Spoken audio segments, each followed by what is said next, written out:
My deskmate is an ice queen who knows how to put on a show. Every guy in school has confessed to her. While my brooding, melancholic deskmate coldly spits out a single word, "Get lost," right to their faces. But in front of everyone, she inhales the scent of milk from my breath. I'm just an ordinary student, from an ordinary family, with an ordinary IQ. Not particularly handsome, but decent enough to look at. Every day it's the same three-point route: home, school, home again. Life drifts by in perfect stillness. I used to think I could peacefully float through my high school years. 3 years that somehow felt like 5. Until that day, when I discovered something abnormal lurking in my ordinary life.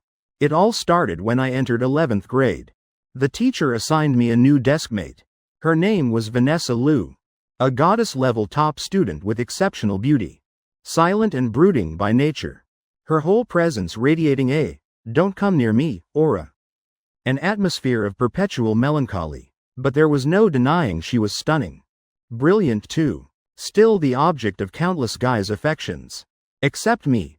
I felt nothing for her, not even a spark of interest. My heart belonged to the bright, energetic girl from the class next door. A sports enthusiast named Hannah Park. Which was also why the teacher paired Vanessa with me. Why not choose a girl? Because apparently she had a severe cleanliness obsession. The slightest touch from anyone and she'd act like she'd lost a piece of flesh, her face immediately darkening. She preferred doing everything alone, never communicating with anyone. All the other girls expressed zero interest in being her deskmate, while the guys all had their own ulterior motives. So I became the most suitable choice to be Vanessa Liu's deskmate. I'm the quiet, introverted type. A certified bookworm. During those days as Vanessa's deskmate, we stayed in our own lanes.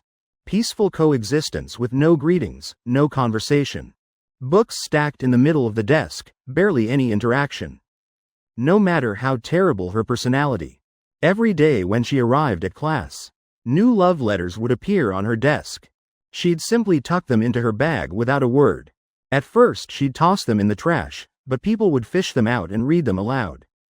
After that, she collected them all in her bag. I assumed she took them home and destroyed them. Vanessa Liu never lacked admirers. But lately I'd noticed something strange. Every so often, some guy would appear, desperately trying to catch her attention.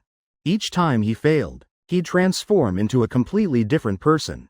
His personality totally changed. I held onto that bizarre feeling, like an outsider observing them from the sidelines. "Vanessa, I don't understand this math problem. Could you help me?" The speaker was the most handsome guy in class. A face like those cute influencers online. He stood beside Vanessa, placing his textbook on her desk. Looking somewhat shy, Vanessa glanced up coldly. "I don't know," she said icily. Talk about lying without blinking. Her math scores were always perfect. I'd never seen her grade change. The smile at the corner of his mouth froze slightly. "Oh, okay then." I watched him leave, still wearing that bright smile. Looking at his eyes though, I knew he wouldn't give up that easily. Sure enough, during afternoon PE, I saw him carrying a bottle of water, offering it to Vanessa as she sat under a tree seeking shade. "Vanessa, you must be thirsty, right? Have some water?" Vanessa immediately responded, "I'm not thirsty." Vanessa rejected him, then picked up the water bottle beside her, unscrewed the cap, and drank. I noticed the guy's fist clench silently. "No worries, I'll leave it here for you. Drink it whenever you want." The handsome boy maintained his polite smile and walked away. A cool breeze stirred beneath the tree's shade. Vanessa's bangs lifted in the wind. The lines of her face sharp and delicate, like carved jade, beautiful enough to take your breath away. At an age that should overflow with vitality, her eyes held a layer of darkness, completely devoid of life. She suddenly turned and looked straight into my eyes. I pretended nothing happened and pulled my gaze away, looking up at the clouds, letting my mind wander. At the end of PE, when the class assembled to dismiss, the handsome guy let out a yell, then fell forward, right in Vanessa's path. But he'd severely underestimated Vanessa's coldness as she stepped aside, calmly watching him hit the ground, her arms hanging at her sides. Not even the slightest reflex to catch him. The handsome guy cried out in pain. His fake fall became all too real. Vanessa looked down at him from above, her lips curving with mockery, like she was watching a clown. From the next day on, the handsome guy went silent, returned to his old self, no longer hovering around Vanessa. The teacher droned on from the podium. The girl beside me was writing formulas I couldn't understand on paper. Dense lines covering the entire page. The ink colors hard to distinguish. I noticed that whenever she wrote those formulas, her entire demeanor shifted, a rare light flickering in her eyes. Today was the day midterm scores would be announced.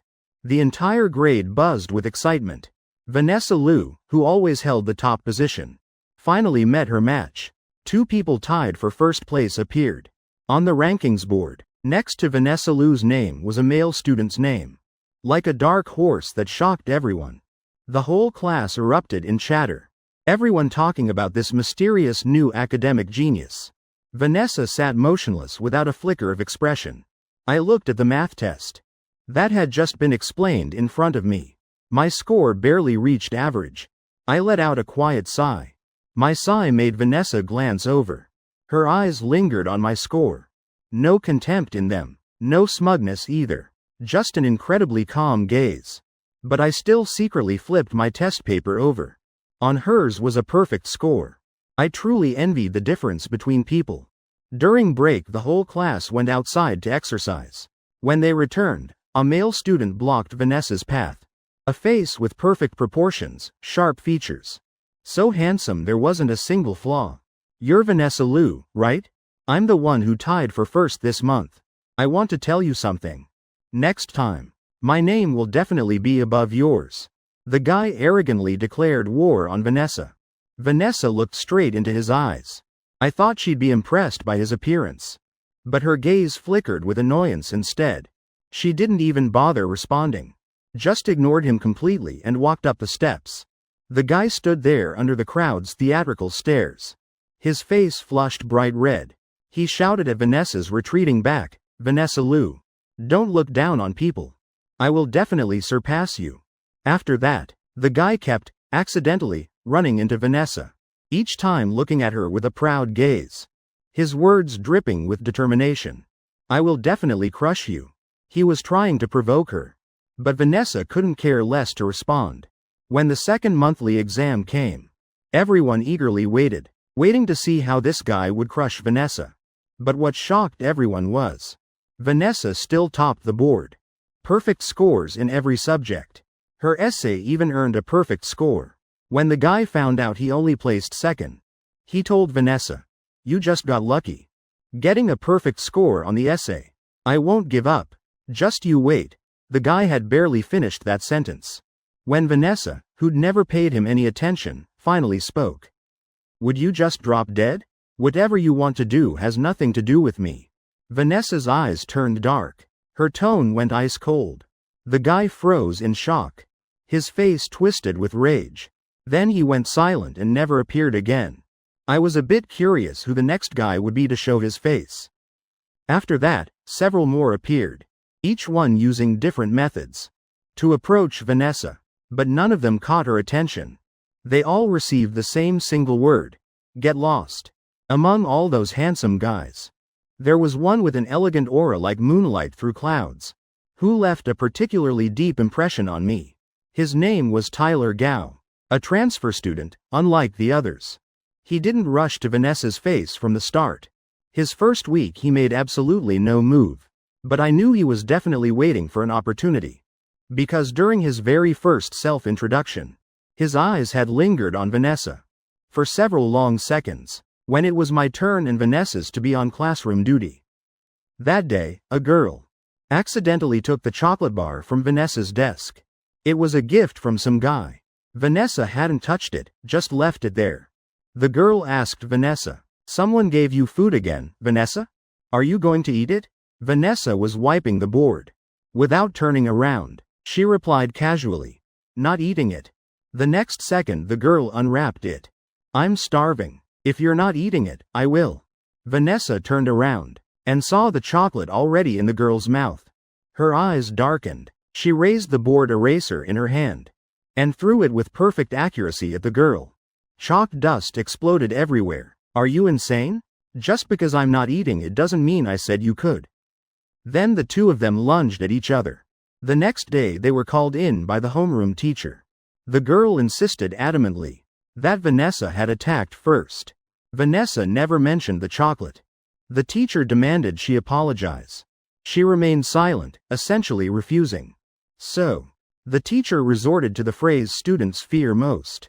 I'm calling your parents. Vanessa's fists clenched immediately. I could feel her rage. I didn't understand why she wouldn't mention the chocolate. Girls' thoughts were truly incomprehensible. I figured since we were deskmates anyway, helping out once wouldn't hurt. I was about to raise my hand when Tyler suddenly shot to his feet. Teacher, Vanessa wasn't wrong. He recounted the entire incident from yesterday, clearing Vanessa's name. I looked at him, finding it fascinating. So this was the opportunity he'd been waiting for. Half a month later, Tyler left the school. He'd failed. I found it rather surprising. Not sure what had happened during that time. I'd seen him and Vanessa sitting at the same table in the cafeteria. I'd thought he was someone special. That day after school, I saw him turn into a small alley. I remembered it was a dead end. At the time I was standing at a street stall, waiting for the vendor to make a grilled pastry. The pastry finished, I ate it all, and still hadn't seen him come out. I hesitated for a moment, then decided to walk into that alley. Going straight then turning left, there was a small side path. When I reached the corner, I saw Tyler's back. He was talking to a high wall with no one around. Completely different from his usual elegant demeanor. His mouth continuously spewing curses. Damn it, I've been faking it this long and it's been completely useless. Does she have some hidden skill to read people's minds or something? And then she comes up to me right when I'm eating, saying I'm just like everyone else, approaching her with ulterior motives. One glance and she sees right through it. I was already so restrained. Before coming I read so many classic literature books, summarized so many failed experiences from those who came before. And still it didn't work. This female led is SSS level difficulty to conquer. This mission is literally impossible. Those words echoing in my ears from the shadowy corner made me freeze. Female lead conquest system. A clear line of logic suddenly emerged in my mind. Like I just touched something real. I slowly stepped out of the small alley. Under the sunset painting the evening clouds, a familiar silhouette appeared in my line of sight. A girl wearing a white cap, walking ahead on the main road. Her skin pale and cold. Dark red blood at the corner of her mouth and scratches showing clearly. She suddenly turned to look at me. Her eyes cold and dark. I looked at Vanessa, my face indifferent as if nothing had happened. Between us, no different from strangers. After a moment of eye contact, we each went our separate ways.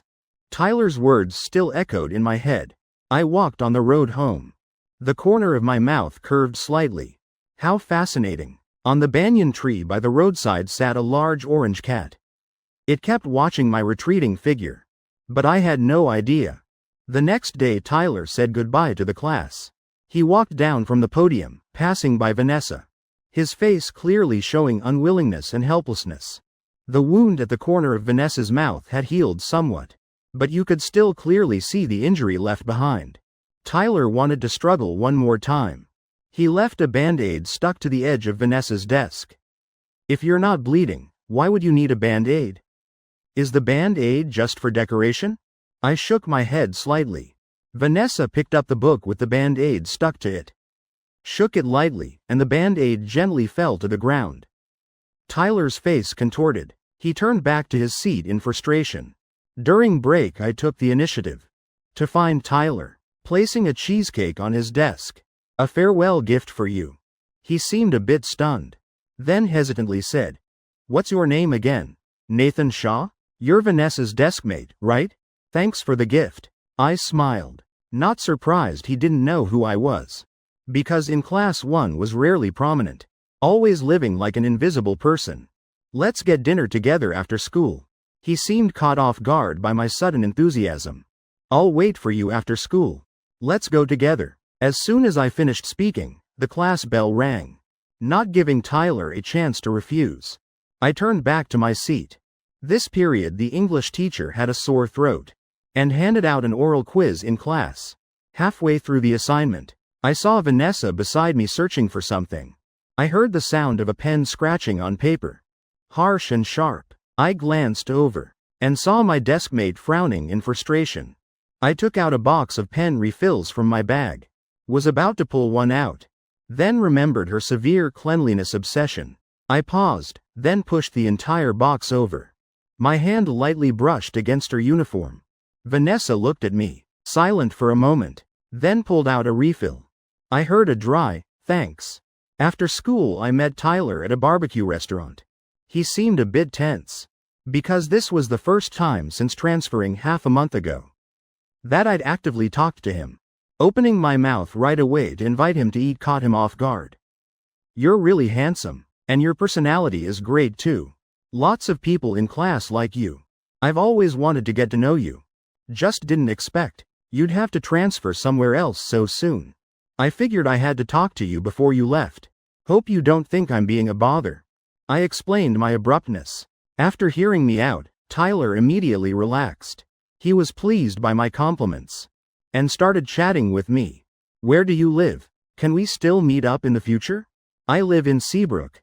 Tyler was eating happily, when suddenly his expression changed. He covered his mouth with his hand. "Oh wait, no, where I live is private. But later I'm definitely going to study abroad. Probably won't be able to meet again." "That's really unfortunate." I took in every bit of regret on his face and smiled back. After eating I said goodbye to Tyler. We each went home. It was already dark, the streets bustling with life. Today was Friday. Students passing by everywhere. But across the street, I saw Vanessa in a restaurant with a forest theme. She wore the restaurant's black uniform, carrying a tray of food through the crowd. I found it baffling. Someone with a cleanliness obsession like her was working a part-time serving job. After watching for a while I was about to leave when I saw 4 or 5 people aggressively heading toward the restaurant entrance. Vanessa stepped out from inside. She was surrounded by that group, pushed forward into a small alley. I immediately pulled out my phone and dialed 911. Watching the figures disappear into the alley, I followed. The alley was very deep, the darkness ahead like a giant monster, ready to swallow anyone whole at any moment. I'd seen Vanessa at the Taekwondo dojo before, wearing a red-black belt, looking incredibly cool. Probably not a bookworm like me's turn to rescue the beauty. I didn't move any closer, just heard the sounds of fighting echoing from somewhere.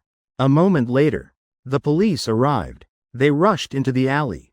5 minutes later they led people out. Vanessa's face had injuries. Those thugs were all wounded too. From the way they walked, they'd been beaten pretty badly. The crowd of onlookers grew larger and larger. Vanessa lowered her eyes. A girl's silhouette in the night, still standing straight through it all. Only the darkness hidden deep in her eyes couldn't be concealed. Those people were taken away. Vanessa was asked a few questions then returned to the restaurant. I didn't stay. Turned and left. When I got home, I went online to search for a place called Seabrook. It didn't exist anywhere in the world. No such place. Tyler's home seemingly didn't belong to my world. The night sky outside the window scattered with a few stars, shimmering with light. I stared blankly at the stars. The next morning when I entered the classroom, I discovered a pen refill on my desk. The same brand, still in its plastic wrapper. I knew it was Vanessa returning it. Actually, I'd intended to give her that pen refill. But since she returned it, so be it. That was fine. The more distant we were, the easier to maintain boundaries and courtesy. Tyler was gone. But those who were nice to Vanessa still didn't understand her.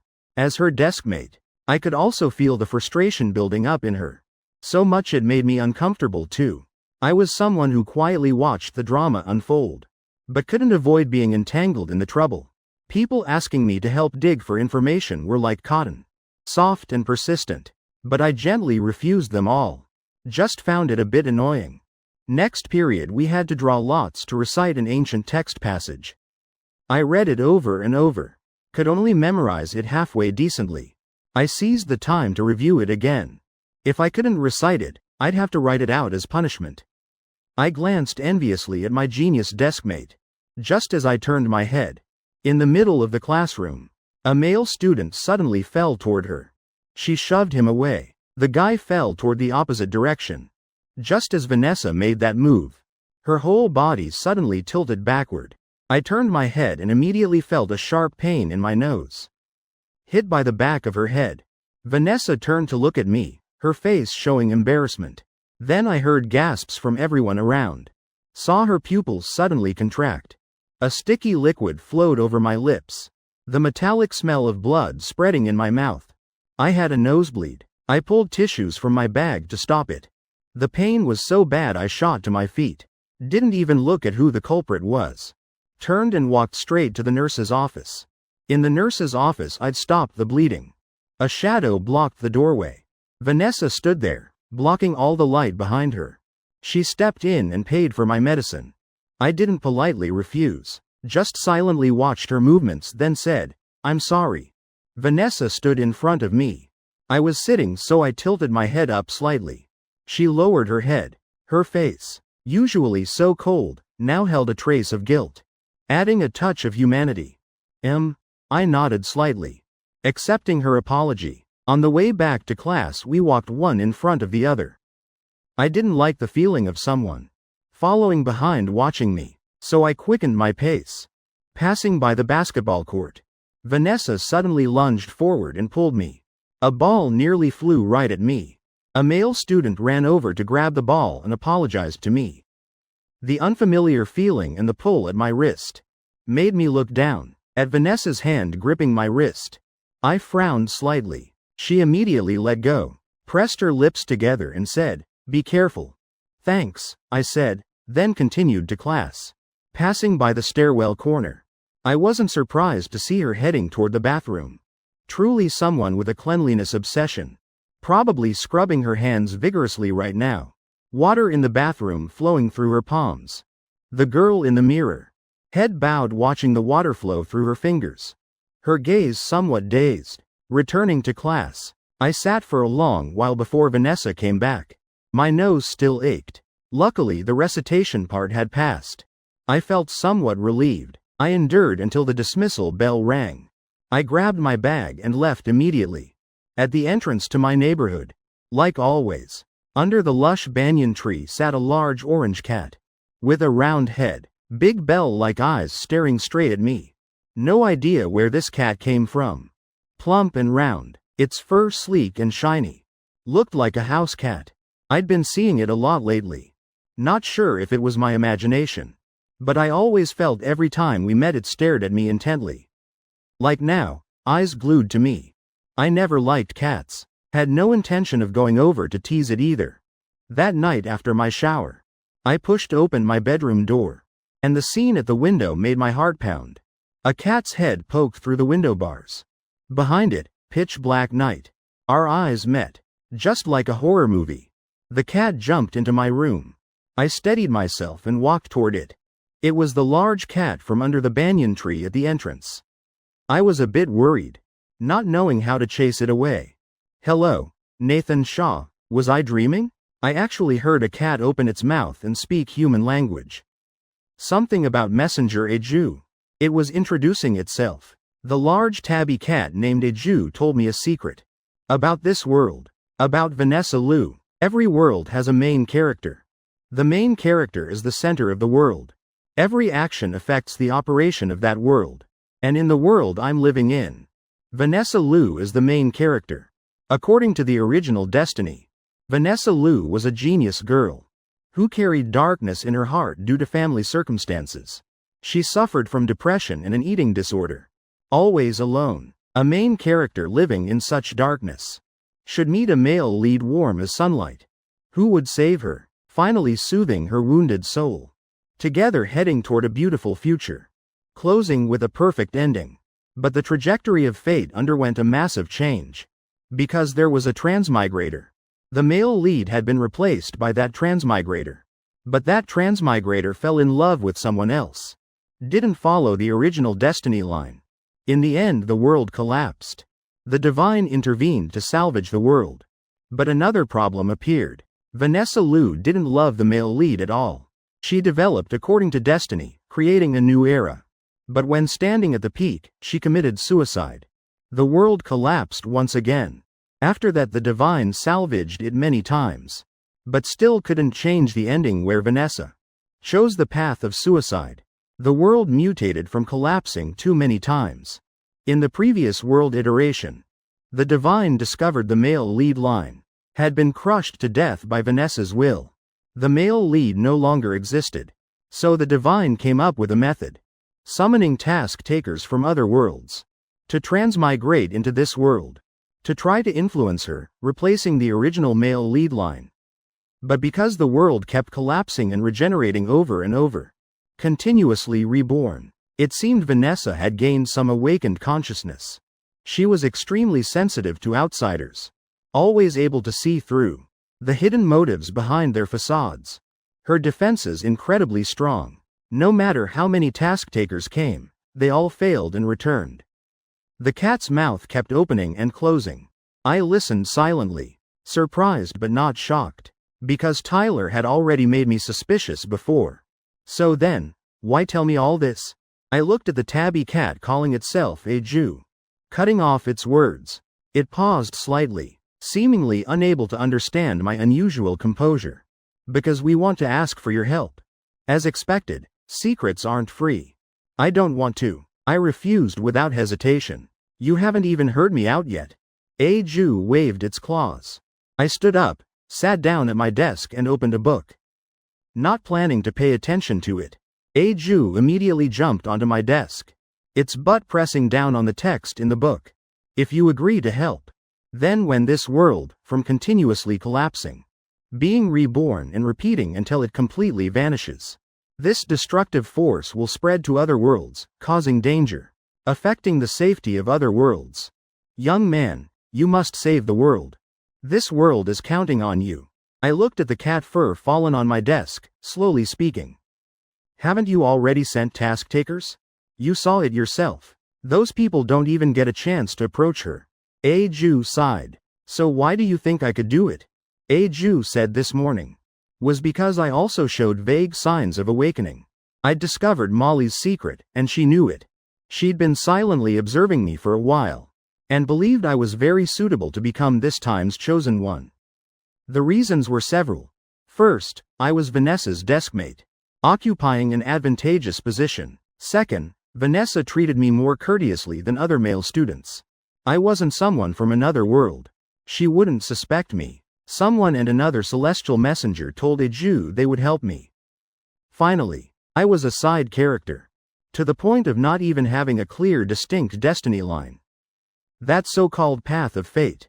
My changes wouldn't affect the world at all.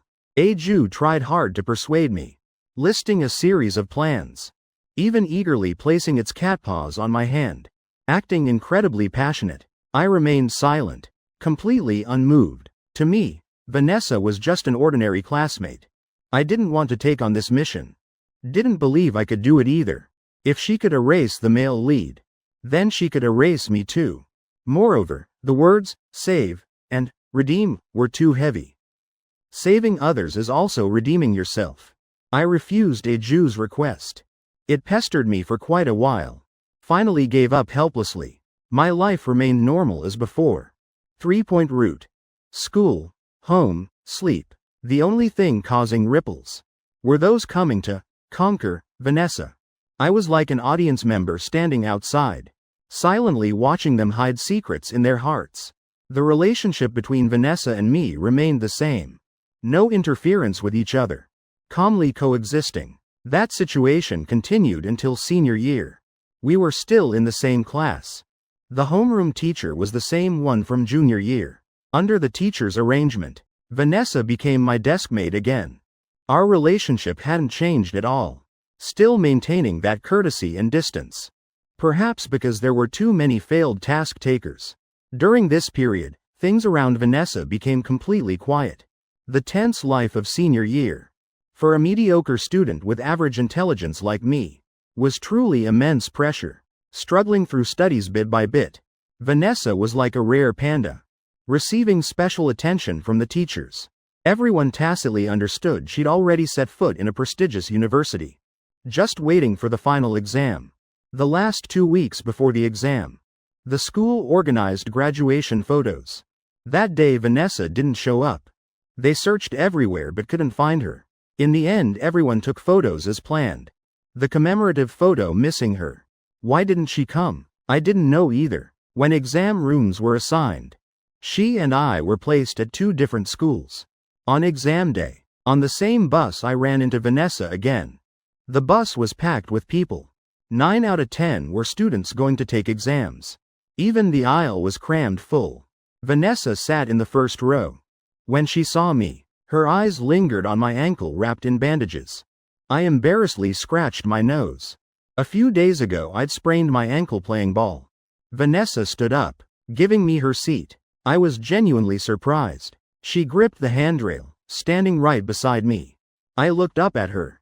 Her gaze lowered and accidentally met mine. At the same time, the vehicle swayed and continued rushing forward. The sky outside was somewhat dark. Just moments later, rain began to pour, blurring the bus windows. When we reached the stop, Vanessa didn't have an umbrella. She stepped into the curtain of rain without hesitation. When I'd gotten on the bus, I was with another male student. He'd brought an umbrella. I looked at that solitary figure in the noisy crowd, stared at the umbrella in my hand for a few seconds, then struggled to run after her. I raised my umbrella high above her head. She was a head shorter than me. My shadow holding the umbrella enveloped her. Vanessa stopped. Her face drenched with rain looked up at me. The hurried footsteps of examinees all around, each raindrop falling heavier. In the world beneath my umbrella, just the 2 of us. Everything seemed to quiet down. She said nothing but her eyes rippled. And I fell silent for a moment. Because I suddenly realized deep in my heart, a trace of compassion for her had emerged. How strange. When she was hurt I felt nothing, knowing she would ultimately commit suicide. I barely wavered, yet in this moment her silhouette moved me. Good luck on your exam. May you get what you wish for. I tossed the umbrella to her, turned and ducked under my friend's umbrella. Consider that umbrella my thanks for giving me her seat. After walking a distance, I turned back to look at her. In my view, the girl held a small blue umbrella with dandelion patterns, trying hard to stand still. In just a moment, swallowed by the crowd behind her, I withdrew my gaze and walked toward the exam room. At that time I had no idea. That glance was the last time in our youth I would see Vanessa Liu. When I went to get my diploma to fill out college preferences, I never saw her again. Normally she didn't interact with anyone anyway. Not a single classmate knew what had become of her. The homeroom teacher didn't reveal anything either, just joyfully announced that Vanessa had achieved top scorer in the entire province. The whole school hung banners broadcasting congratulations. Everyone cheered for her honor. Only the main character herself was absent. Later I heard Vanessa had entered a top-tier university, while I went to an ordinary college. We completely lost contact. Sophomore year, I saw people in the class group discussing her, saying she'd gone to study abroad. The class group only occasionally became lively. Not everyone from class was even in it. Like Vanessa, for instance. I was in it but just lurking like a fish deep underwater.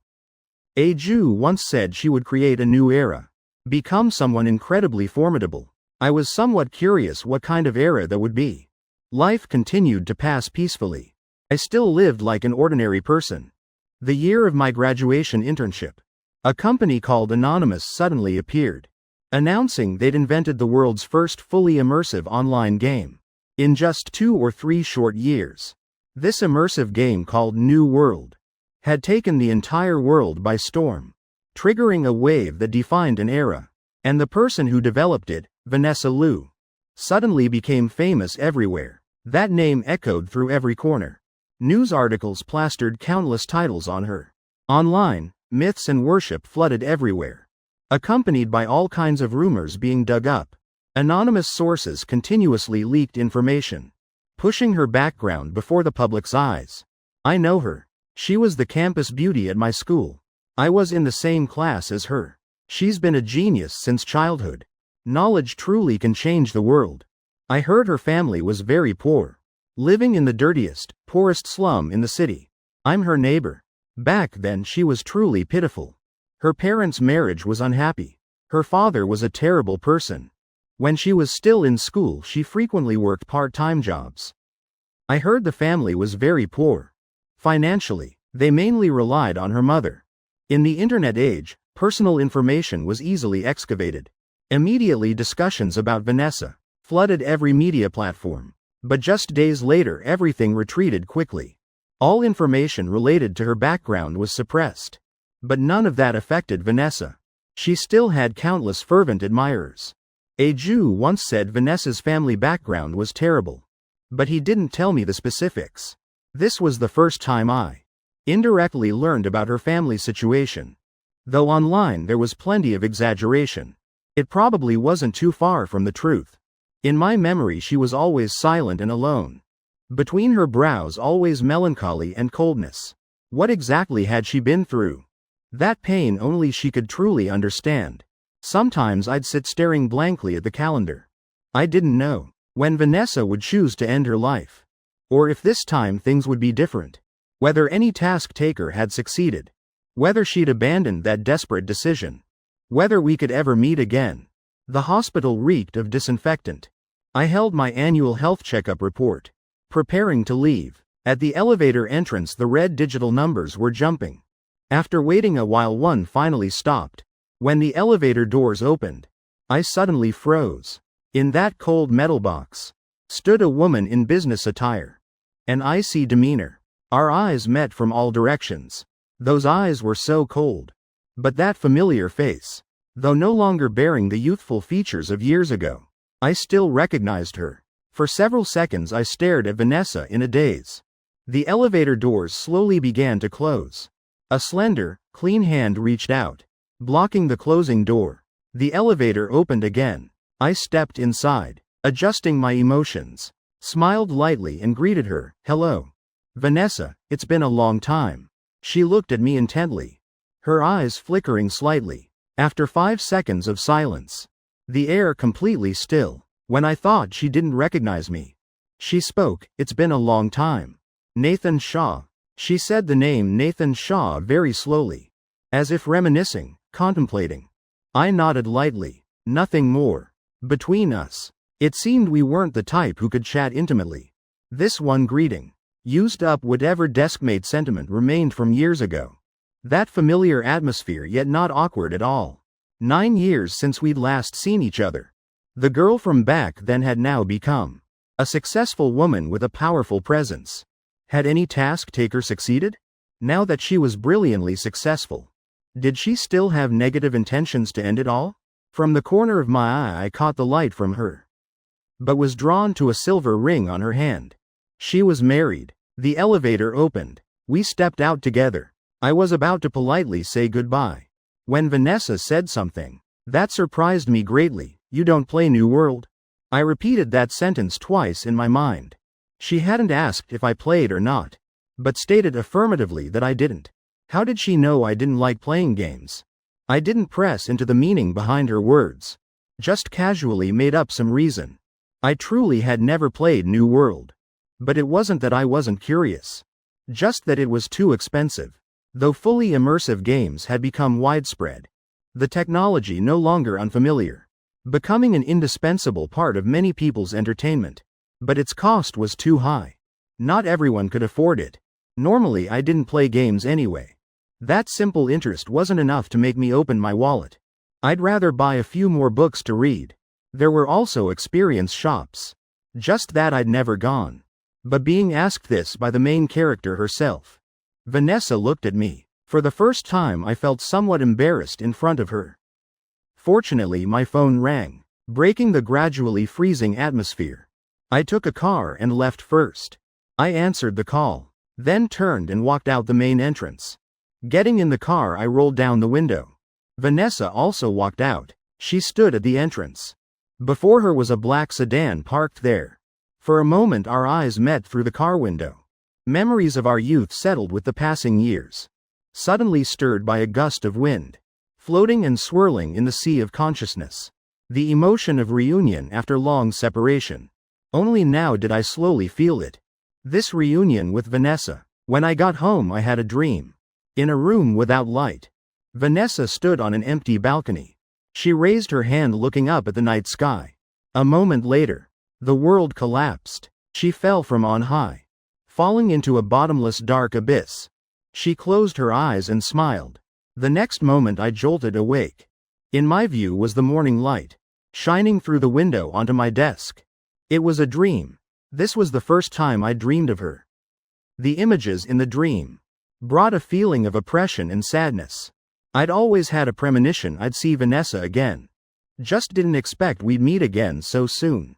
5 days later she appeared at the library where I worked, wearing casual clothes, black sunglasses on, appearing by the bookshelf without any warning. I was holding a stack of books preparing to return them to their places. Just turned around and she blocked my path. The books in my hands fell to the floor. I looked at her in bewilderment, this uninvited visitor. She crouched down to help me pick up the books. Do you need my help? What are you doing here? Vanessa had come looking for me. I was very surprised. She said she had something she wanted to talk to me about. She helped me arrange the books back on the shelf. I didn't refuse. The library closed at 8:30. It was already 8 o'clock.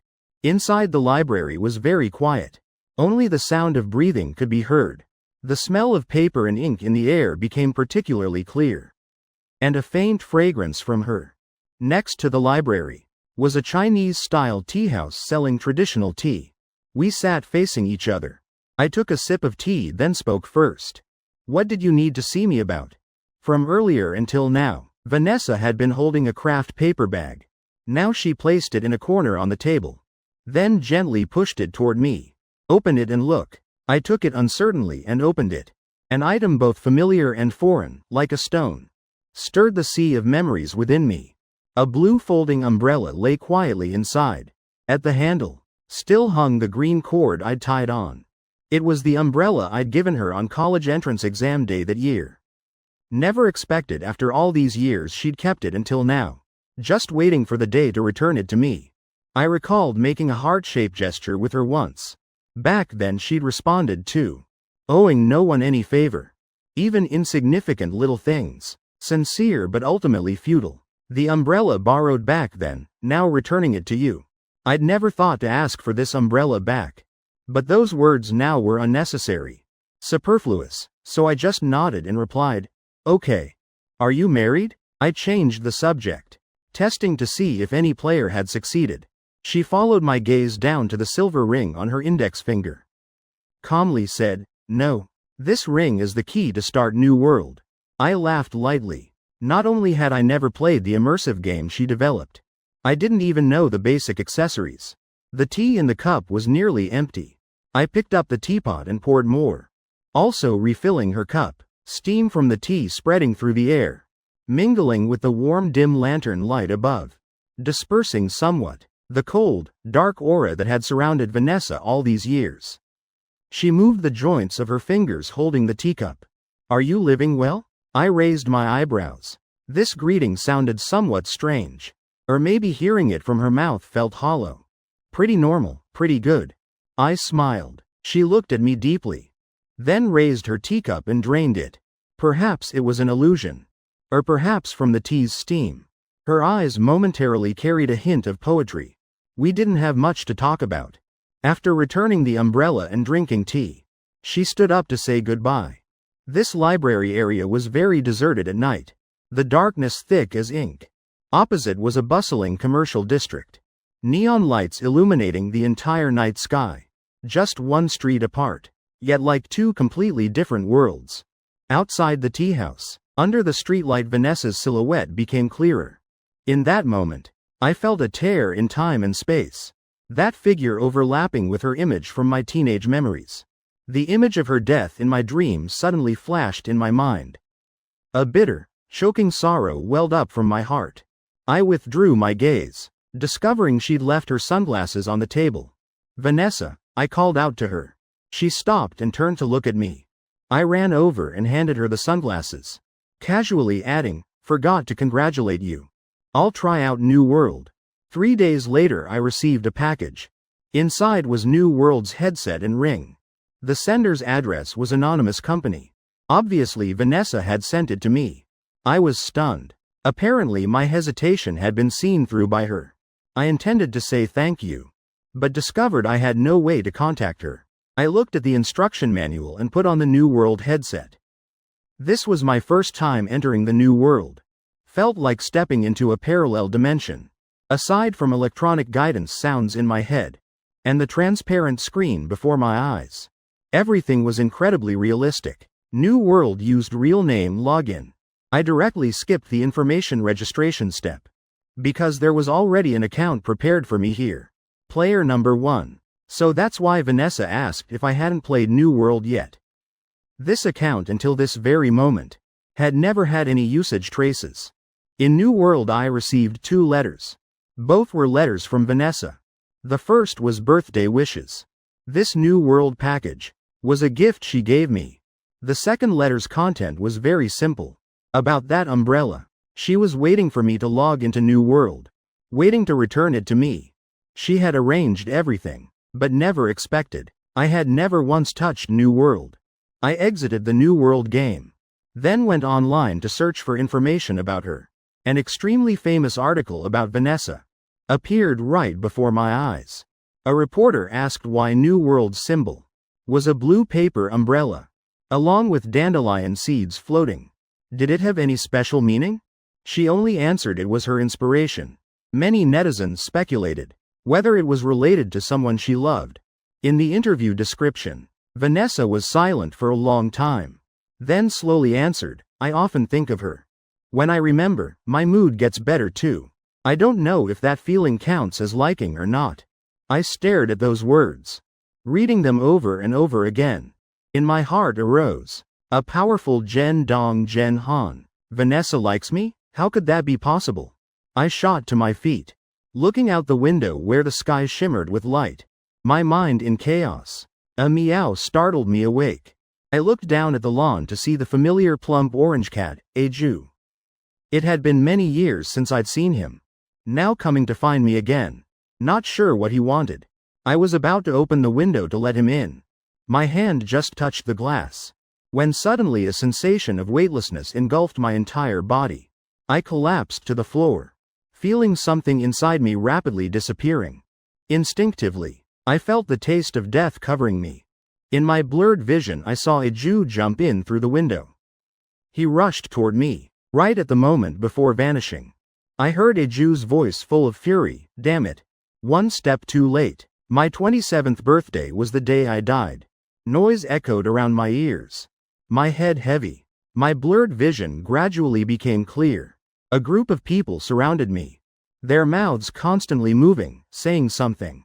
The moment awareness returned, I saw that person. On the track outside the gym wall, a girl stood there, hair drenched with sweat clinging to her cheeks. Her dark eyes looking straight at me, deep as a bottomless lake. No emotion visible. I tried to stand up, but my knee throbbed with pain. The pain gradually spreading through my nerves.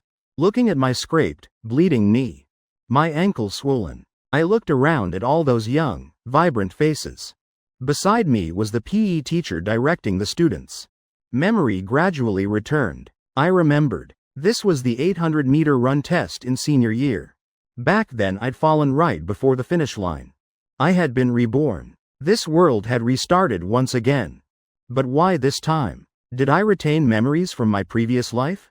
This was exactly what Eju had called awakening. I pulled down my pant leg, then had a classmate help me to the nurse's office. As I stepped up the gym stairs, I turned back to look toward the starting line. Saw Vanessa preparing to run. She shot forward like an arrow released from a bow. Wind blowing through her hair. Cheers and encouragement echoing from the guys standing outside. Brilliant and proud. Somehow, I felt a trace of sadness. Would she still choose to end in death? After applying medicine, I returned to class to rest. Sitting in the classroom, I looked around at everything, looking at the class schedule posted on my desk. The next period was self-study. The mountain of books piled on my desk made me hold my forehead and sigh. Such a headache. Why did I have to go through senior year again? This nightmare I had to experience once more. I propped my chin, looking at the blackboard where Mr. Jackson left chalk marks. Dazed, memories of death in the previous world still hazy. Was this the fate of a side character? A Jew once said, side characters had no clear, independent destiny. So even death came suddenly and arbitrarily? Though every year I had normal health checkups, still had to accept the outcome of death and disappearance. Eliminated by the world. Fortunately, I didn't feel pain. More like an exhausted person, sinking into sleep. I just didn't understand why a Jew suddenly came looking for me again. What did his last words mean? Sitting in class for another half hour, I heard the dismissal bell ring. Classmates gradually returned to the room. Vanessa walked in just as the class bell rang. She pulled out her chair and sat down beside me. Seeing her again, my mood was somewhat complicated. Memories of the final moment in my previous life still too vivid. To say my heart wasn't moved at all would be a lie. I didn't understand how an ordinary, insignificant person like me could make someone like her, surrounded by pursuing guys, have feelings for me. After school, I didn't leave immediately, but stayed to help the students on classroom duty. Only when ready to leave did I slowly pack up. My injured foot made me walk slowly and limp. I didn't like the feeling of being noticed by others, so deliberately chose to leave when few people were around. Just stepped down the stairs. Hadn't gone far when I saw a bicycle blocking my path. A bright, beaming face appeared before my eyes. It was the campus beauty from the neighboring class, Grace Shu. What happened to your foot? Let me give you a ride home. Grace and I lived in the same neighborhood, knew each other since childhood but weren't close.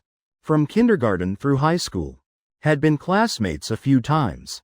She was lively and beautiful, the kind of person I admired. But I'd never thought about confessing to her. Never had any intention of pursuing her. My feelings for her were like a fan's for their idol. A pure kind of admiration. I was about to nod and look at the backseat of her bike, when suddenly a bicycle rushed over and braked sharply. Long legs planted on the ground. The wheel blocking across Grace's bike. Eyes beneath a white baseball cap staring straight at me. Get on, I'll take you home. I looked bewildered at Vanessa's sudden appearance. Surprised by her action. Grace laughed awkwardly. Said, oh, so someone's already waiting for you. I'll go ahead then. Then pedaled away, leaving only me standing there with a confused expression. In this life, were Vanessa and I such close deskmates? I still climbed onto the backseat of Vanessa's bike. Pedestrians were sparse. The sky also darkening quickly. Streetlights along the roads lit up one by one. Wind blowing. The loose flap of her uniform jacket, occasionally brushing against my face. The scent of laundry detergent. I looked at Vanessa's back. In my mind appeared that silhouette in the rain that year. And that silhouette under the lights in front of the tea house. A gentle ache spreading through my heart. She had stood at the peak. Had everything. Why still choose to end her life? Arriving at my neighborhood, I got off the bike. Turned to say thank you to Vanessa. Nathan Shaw. She seemed about to say something but changed it to, see you tomorrow. I frowned looking at the person before me. Eyebrows and eyes beneath the cap's brim hidden in shadow. But those eyes were incredibly bright. This was the Vanessa I once knew. She'd never looked at me with eyes like these. A gaze strangely serious and focused. Too many things had happened today. I needed to sort everything out, then replied with an, After saying, see you tomorrow, I turned to leave. But felt the gaze from behind making me uncomfortable. I turned back. Vanessa hadn't left yet. She was watching me. Seeing me turn around, she gently pulled down the brim of her cap. Then turned her bike around. Very quickly after, her figure disappeared from my view. In this life I hadn't seen any task takers appear. Hadn't seen a Jew return either. The banyan tree at the street entrance still lush as before. Just no longer saw that orange figure. Would a Jew still appear? Too many doubts in my heart. The person who could answer me was a Jew. But he left no trace. Vanessa seemed somehow different. That dark, weary aura she had before had changed. Before she was like a withered tree, scorched by the sun until cracked. Now she was like a deep lake, no one knowing what lay beneath. I couldn't see through Vanessa, and her attitude toward me was also different from before. Just earlier, the classroom duty to clean the board was mine. But she went up to help me clean it. I reminded her today was my turn. Tomorrow was hers. My foot still hadn't healed. I'll help you, she answered naturally and straightforwardly. I couldn't help but feel doubtful again. Could it be that each time the world regenerated, personalities and relationships between characters also changed slightly? This version of Vanessa was no longer as cold and unapproachable as before. She took a book from her bag. A folded white paper fell from inside the book cover to the ground. Seeing her momentarily stunned expression, I guessed someone must have secretly slipped it in. The paper fell right at my feet. Just needed to bend down to pick it up. Just as I picked it up, Vanessa, quick as lightning, snatched it from my hand. The expression on her face flashed with awkwardness. I said nothing. Just stood up and walked to the hallway, breathing in the warm spring sunshine. Sunlight shining on me, gentle and warm, not glaring at all. Just now I'd seen that white paper, revealing a portrait sketch beneath. When the wind lifted it, a corner of the paper exposed 3 words. Nathan Shaw. My name. I suddenly remembered a Jew's request. Remembered Vanessa from the previous world. Remembered her answer in that interview. My chest suddenly felt heavy. I closed my eyes, took a deep breath, then slowly exhaled. I kept dreaming of Vanessa. In my dreams, all scenes of her dying. But always smiling. Perhaps my heart had already begun to waver. Could I still pretend to be an outsider? But what could I possibly do? How could I change the outcome of her suicide? Very soon graduation photo day arrived. The teacher called classmates to line up. I saw Vanessa receive a phone call, then break from the formation and leave. In the previous life she also didn't come for graduation photos. Could it also be because of this phone call? The school gate controlled entry and exit strictly. During class hours students couldn't go out. So where was she going? I stood in the hallway. Saw her heading toward the wooded area behind the school. What was Vanessa doing there? The class president's urging voice rang in my ears. I had no choice but to follow the class downstairs. When we reached the photo location, while waiting, everyone held phones taking commemorative photos for each other. I felt uneasy, constantly checking my phone for the time. Finally I turned and ran toward the wooded area. Then bumped right into Vanessa at a turn. I grabbed her tight. Nearly falling, I quickly let go. Both ears burning hot, flushing a light pink. I breathed heavily. Looking past her, saw the disciplinary teacher dragging several students to the administration office. Among them was someone quite famous at school. A mischievous girl who refused to study and often caused trouble. Are you okay? I looked her up and down. Didn't seem injured at all. How did you know I was here? Under Vanessa's probing gaze, I nodded. I just saw you heading this way. Almost time for photos. When you didn't come back I came looking. Good thing you're okay. It's almost photo time. Let's go. I just turned to leave, when Vanessa's voice drifted past my ear on the wind. You came looking for me. Why? For what reason? Because I, seemingly, could no longer pretend not to see the fate in her life. Wind blowing from behind. My hair lifted by the wind, messily falling across my forehead. I said softly, I'm worried about you. When we returned to the photo location, it was just our class's turn. The teacher and class president kept shouting loudly, urging me to stand in the empty spot in the row. Vanessa stood right in front of me, looking straight into the camera lens. Suddenly an image flashed through my mind. In the previous world, Vanessa had been absent from the photo session the next day. I'd once seen several fresh cuts on her arm. And that troublemaking girl was later advised to withdraw from school. In this life, Vanessa also left the group to meet her, but returned safely. And the other girl was caught by the disciplinary teacher. And all the changes in her, her attitude toward me, all these scattered fragments of memory, suddenly pieced together into a clear thread. Could it be that Vanessa, like me, had also awakened her memories? The shutter sound clicked several times. The photographer raised his hand signaling okay. The teacher stood up, letting the next class come for photos.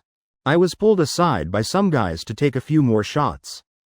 Vanessa stood under the tree across from us. Beside her were several boys eagerly wanting to take photos with her.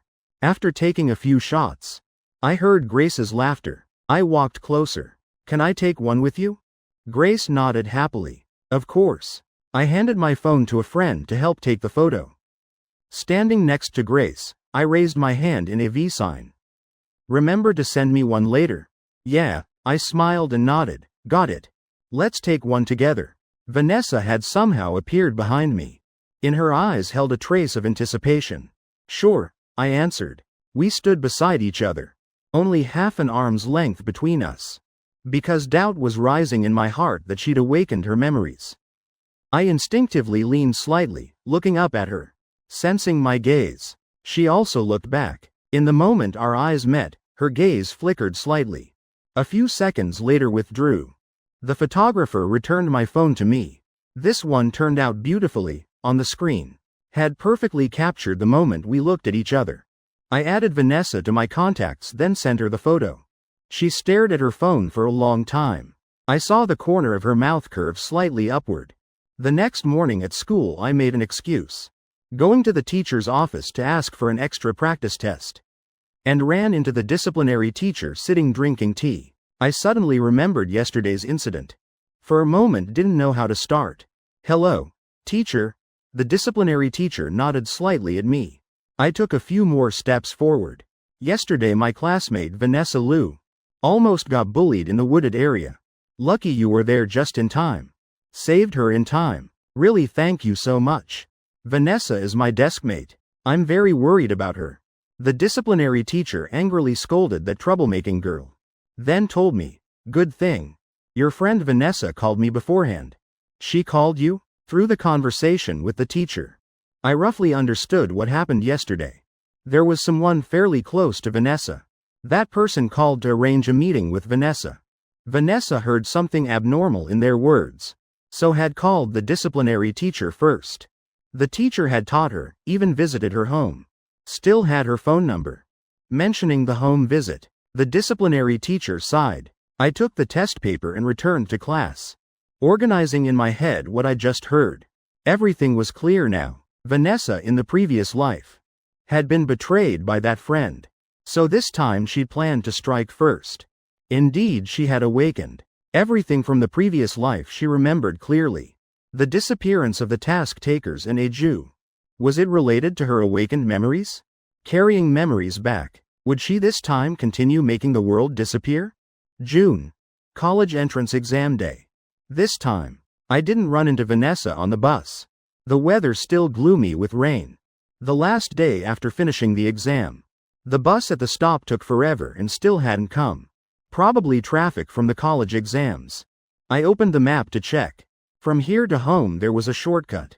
A half-hour walk would get me there. The result was halfway through, I discovered I'd gotten lost.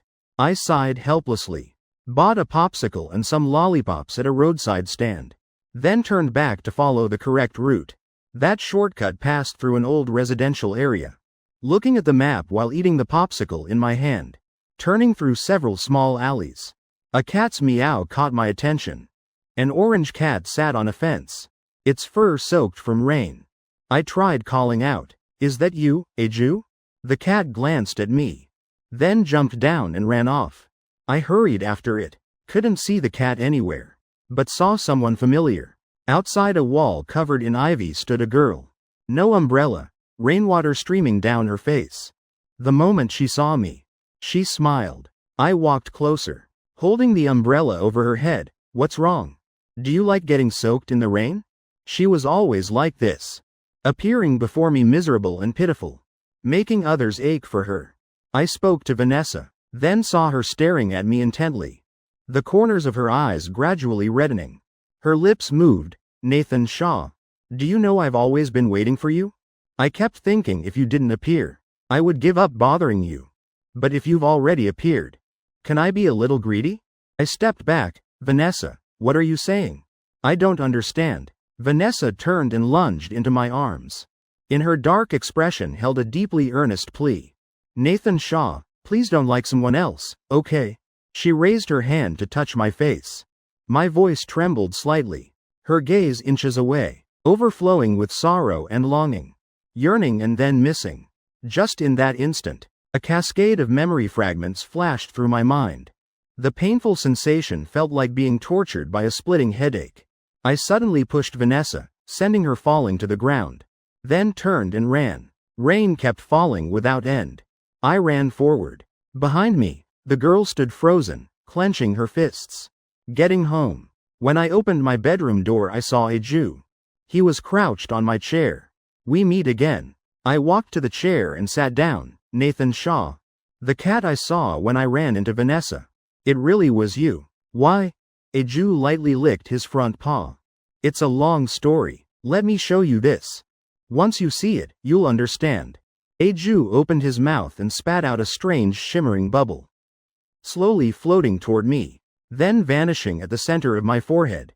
I dreamed a dream, very long and chaotic. The dream began with a rainy scene, gloomy and damp weather. That day was the final exam of college entrance testing. After finishing the last subject, I suddenly didn't want to take the bus, so walked home along the puddles large and small.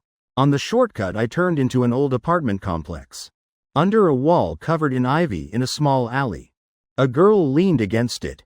She bowed her head, letting rain pour over her, her body motionless. I stood holding an umbrella at the alley entrance for a few seconds.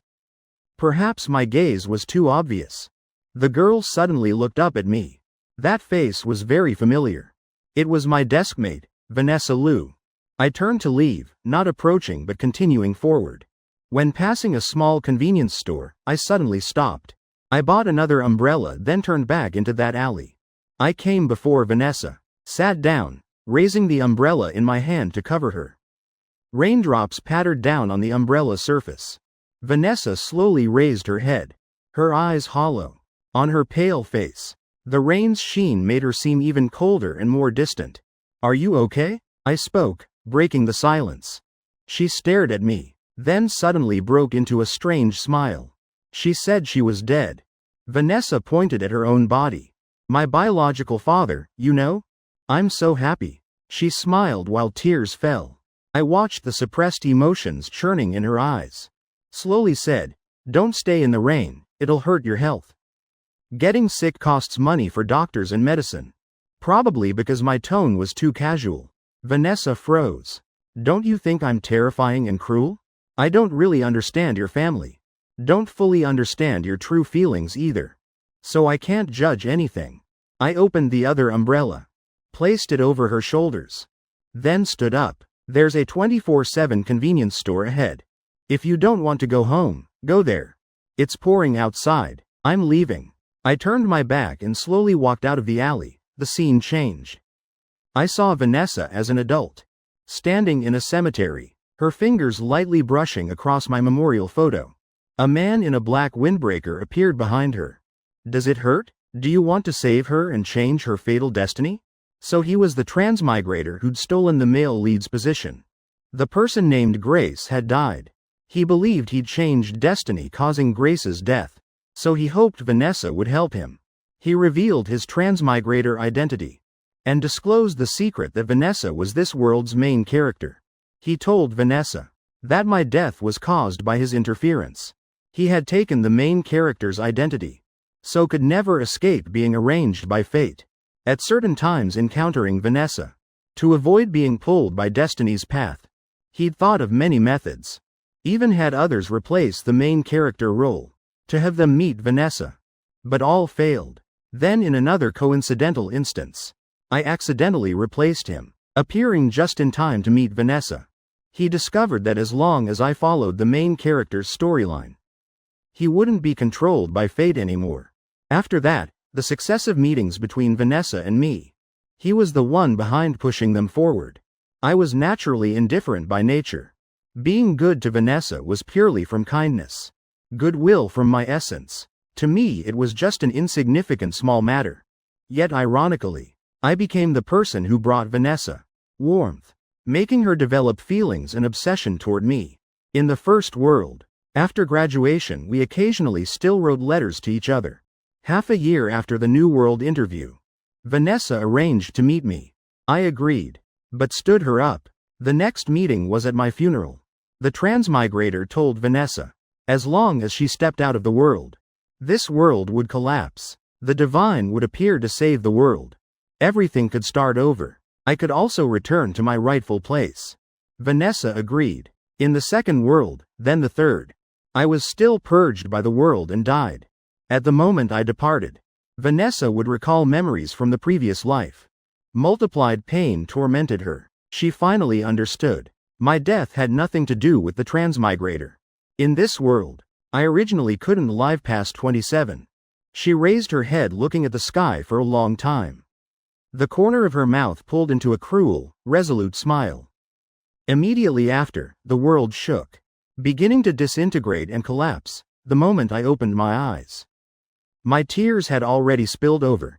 Have you two already met? I asked Eju, my throat choking up, my voice becoming hoarse. She made a condition with the divine. That she would live to keep the world continuing to function. On the condition that I must live well into old age. She wishes for my whole life to be smooth, safe and happy, and the divine agreed.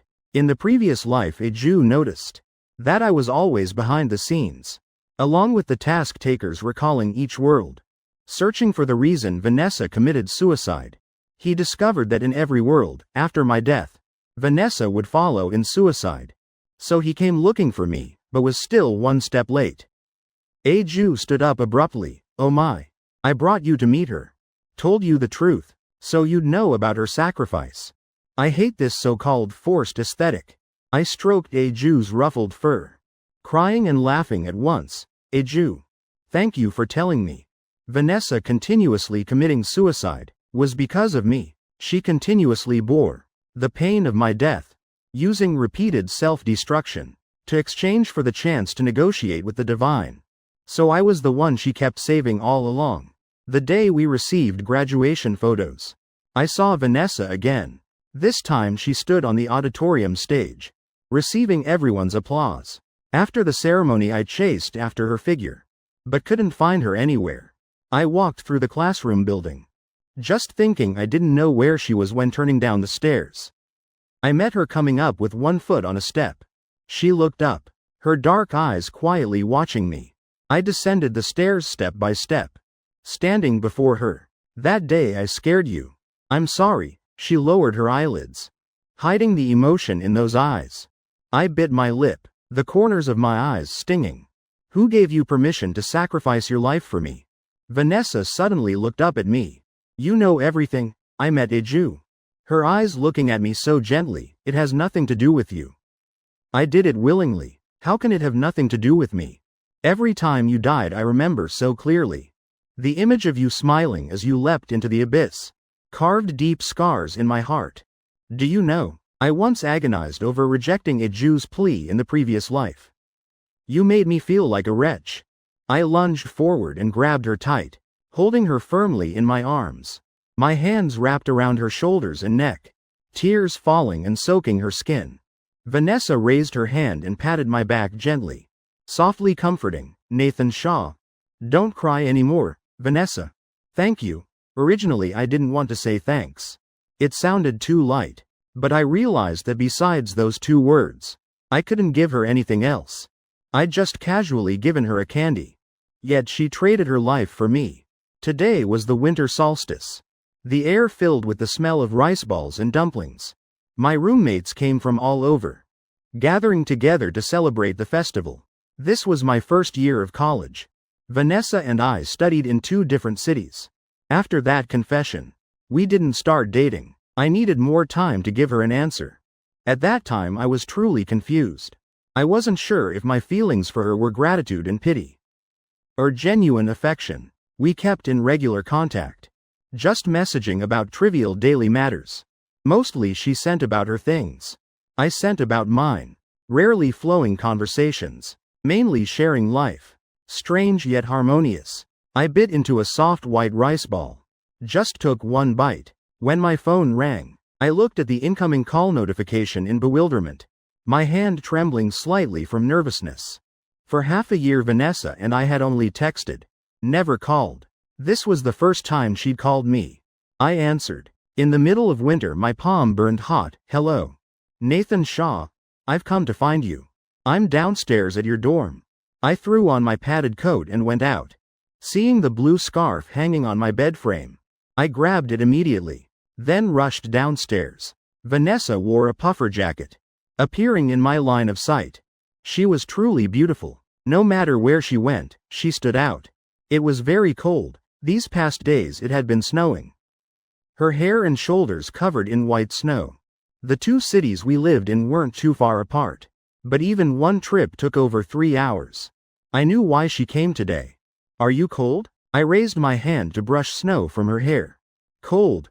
Her eyes looking at me burned intensely. Nathan Shaw, happy birthday. Today was the winter solstice. My birthday. Also the day I promised to give her an answer. You really didn't need to come. It's so cold, it's okay. I wanted to see you. I wrapped the scarf in my hand around her neck. An ordinary scarf on me. On her radiated a special elegance. Her eyes kept fixed on my face. I coughed lightly in embarrassment. If you want to say something, just say it. Don't look at me like that.